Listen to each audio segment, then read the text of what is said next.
आज्ञा गण नारायण रुद्रे अंबिके भास्कर तथा भिन्न भिन्न न कर्तव्यम पंचदेव नमस्तुते।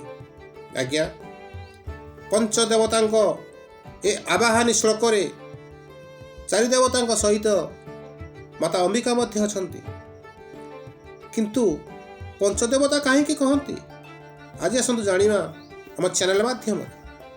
आज्ञा महिषासुर को मारिया पाई देवी पार्वती दुर्गा रूप धारण करथिले ओ ताको बद्ध करथिले। आज्ञा आम माटीर महाकवि शूद्रमुनि सारला दास को चंडी पुराण लेखा होई अछि जे भगवान विष्णु को 21 अवतार मध्यरु माता दुर्गा अवतार गोटे। प्रभु विष्णु पुरुष होइथिबारु माता दुर्गा को मध्य पुरुष देवता बोली कह जाय थाए। आज्ञा पुरुष ठारू अधिक पुरुषार्थ और गंभीरता माता दुर्गा का पाखरे थिबारु तांको देवता बोली आम वेद उपनिषद विद माने कही थांती। आज्ञा जदि वीडियोटी आपन को भल लागिला तेबे लाइक करी शेयर करिया को भूलंतु नहीं।